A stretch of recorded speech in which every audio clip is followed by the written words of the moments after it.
For many years, people were told that bread is something to fear, that it causes weight gain, drains energy, and should be avoided after a certain age. But what if the real problem is not bread itself, but the type of bread most people are eating after 60? Because after 60, your body does not handle carbohydrates the same way it once did. Digestion slows, enzymes become less active, blood sugar becomes more sensitive, and the wrong bread can quietly increase inflammation, drain energy, and strain circulation. At the same time, the right bread can support digestion, stabilize blood sugar, and even help protect joints, memory, and daily mobility. Today, we are going to look at 8 common types of bread. 4 that may support the body after 60, and 4 that are best kept as rare treats. Not because of fear, and not because of strict rules, but because small daily choices add up over time. Before we begin, think about this for a moment. How often do you eat bread during the week? And which kind is usually in your kitchen? Many people eat the same loaf for years without ever checking how their body responds to it. Now let's start with the breads that may actually work in your favor. Best bread. Number 4, sprouted grain bread. Sprouted grain bread is made using an old method that was common long before modern bakeries existed. Instead of grinding dry grains into flour, the grains are first soaked and allowed to begin sprouting. This process changes how the grain behaves inside the body. For older adults, this matters a lot. During sprouting, natural enzymes break down part of the starch and protein, making the bread easier to digest and gentler on the stomach. Many people over 60 notice less bloating and less heaviness after meals when they switch from regular bread to sprouted grain bread. Another important change is mineral absorption. Sprouting reduces compounds that normally block minerals like magnesium, iron, and zinc. That means your body can actually use more of the nutrients already present in the grain. Blood sugar response is also different. Even though sprouted bread still contains carbohydrates, it tends to raise blood sugar more slowly than regular wheat bread. That slow rise helps reduce energy crashes and afternoon fatigue, which many seniors experience after meals. Sprouted bread also contains more natural B vitamins, which support nerves, muscles, and mental clarity.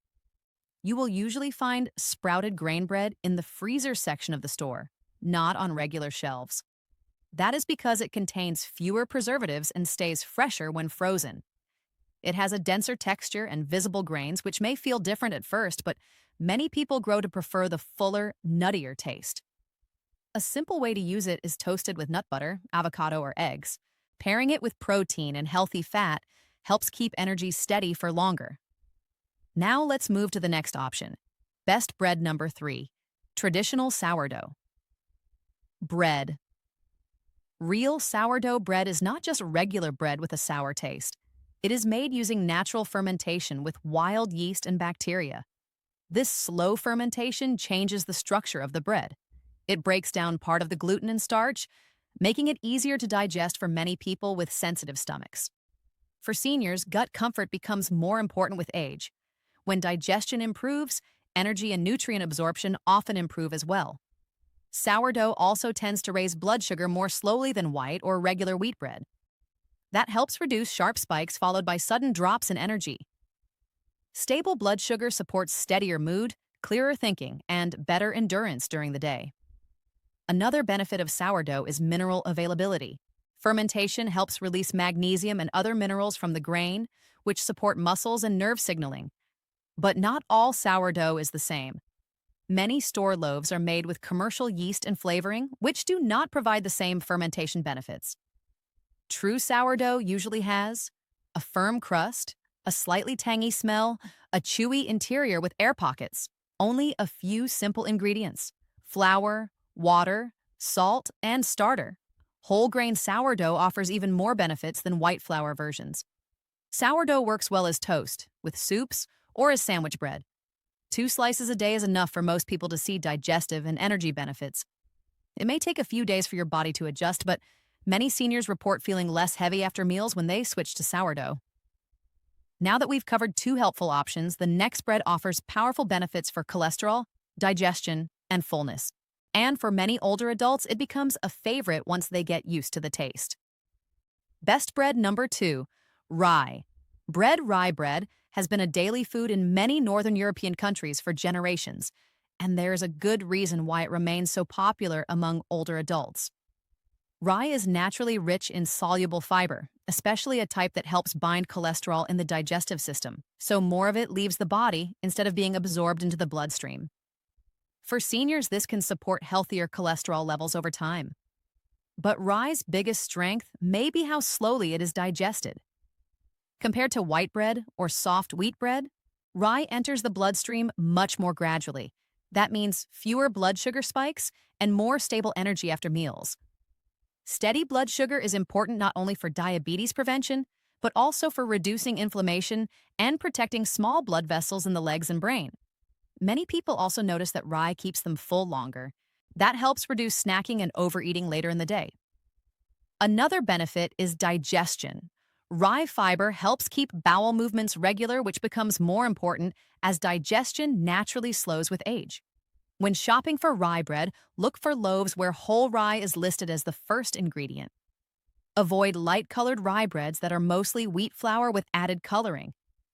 True rye bread is darker, denser, and has a slightly tangy, hearty flavor.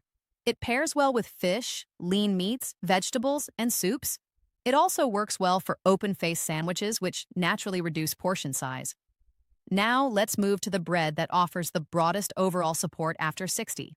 Best bread number 1, 100% whole grain seeded bread. If there is one type of bread that supports multiple systems in the body, it is true 100% whole grain bread made with a variety of seeds.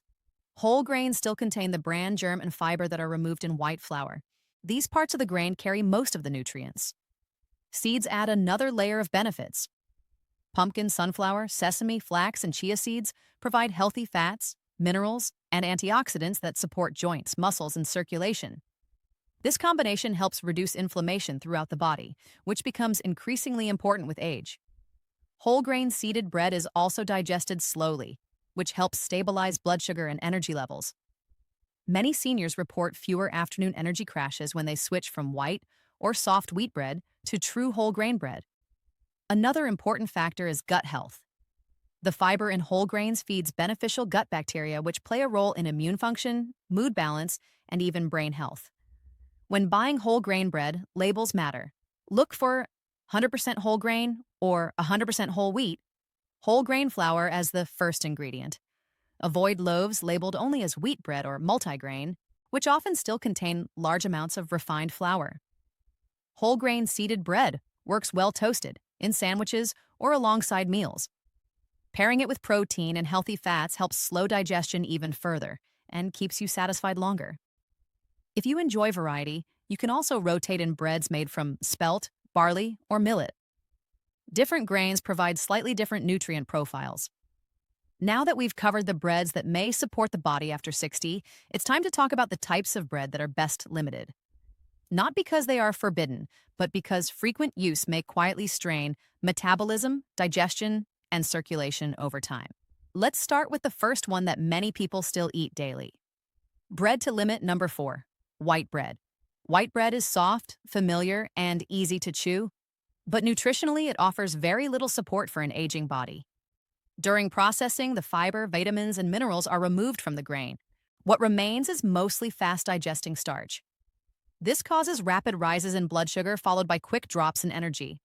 Over time, frequent blood sugar swings may increase fatigue, strain circulation, and promote inflammation. White bread also provides very little fiber for gut bacteria, which can affect digestion and immune balance. For seniors, this can contribute to constipation and irregular digestion. If you enjoy the soft texture of white bread, look for sourdough or whole grain versions with similar softness. And when white bread is eaten, pairing it with protein and fiber-rich foods can help reduce the blood sugar impact. But as a daily staple, white bread offers little protection and may quietly work against long-term health. Next, we'll look at breads that combine sugar and refined flour and why they can be especially challenging for aging metabolism. Now, let's calmly look at the breads that are better to limit after 60, not because they are forbidden, but because they can quietly work against your energy, digestion, and blood sugar balance when eaten often. This is not about fear. This is about choosing what truly supports your body at this stage of life. Bread to limit. Number 4. Regular white bread. White bread is soft, familiar, and easy to eat. But that softness comes from heavy processing that removes most of the natural fiber and nutrients from the grain. Without fiber, white bread turns into sugar in the bloodstream very quickly. This can lead to rapid rises and drops in energy, stronger cravings later in the day, and less stable blood sugar overall. Over time, frequent blood sugar swings can make it harder for the body to manage weight and maintain steady energy, especially after 60, when metabolism naturally slows. If you enjoy the texture of white bread, a helpful switch is to look for soft whole grain bread, real sourdough made with whole grains, or lightly seeded whole wheat bread. You can still enjoy sandwiches and toast, just with breads that digest more slowly and keep you full longer. Bread to limit. Number 3. Sweet breads and pastries. Sweet rolls, cinnamon bread, Danish-style breads, and similar pastries may taste comforting, but they combine 3 things that aging bodies handle less easily: refined flour, added sugar, and low fiber. This combination tends to raise blood sugar quickly, increase inflammation inside the body, and leave you hungry again soon after eating. Many people notice that after sweet breads they feel tired, foggy, or crave more sugar later in the day. If you enjoy sweet flavors, a gentler option is whole grain toast with natural nut butter and fruit, or homemade baking using oats, bananas, or apples instead of refined sugar. That way you still enjoy something comforting but with much better support for your energy and digestion. Bread to limit. Number 2, potato bread. Potato bread sounds wholesome, but most store-bought versions are still made mostly from white flour and starch, with only small amounts of actual potato. This type of bread tends to digest very quickly and does not provide much fiber to slow things down. Many people notice after potato bread faster hunger, less steady energy, and stronger cravings for more carbs. For everyday meals, whole grain breads, rye bread, or seeded breads provide far better long-lasting satisfaction and nutritional value. Potato bread can still be enjoyed occasionally, but it works best as an occasional comfort food rather than a daily staple. Bread to limit. Number 1, gluten-free, white bread made from starches. This one surprises many people. Gluten-free does not automatically mean healthier, especially when the bread is made mostly from rice starch, tapioca starch, potato starch. These ingredients digest even faster than white wheat flour and usually contain very little fiber or protein. As a result, these breads can raise blood sugar quickly, leave you hungry again soon, and offer very little nutritional support. For people who truly need to avoid gluten, much better choices include gluten-free breads made from whole grain brown rice, buckwheat, quinoa, or millet. These options provide more fiber, more minerals, and more stable energy. For everyone else, gluten-free white bread is often not the best choice for everyday meals after 60. Here's an easy rule that works for most people. Choose breads that are whole grain, naturally fermented, rich in seeds or fiber, and limit breads that are very soft and white, sweetened, or made mostly from refined starch. Small daily choices like this can support steadier energy, better digestion, and healthier blood sugar over time. Final thoughts. Bread does not have to disappear from your life after 60, but the type of bread you choose can make a real difference in how your body feels day to day. Sprouted grain bread supports digestion. Sourdough supports gut balance. Rye supports blood sugar and fullness. Whole grain seeded bread supports overall long-term health. And when you slowly replace highly processed breads with these better options, many people notice they feel less bloated, more satisfied after meals, and more stable in energy throughout the day. Now I'd love to hear from you. What kind of bread do you usually eat? And which one are you curious to try next? Thank you for spending this time with me, and I'll see you in the next video.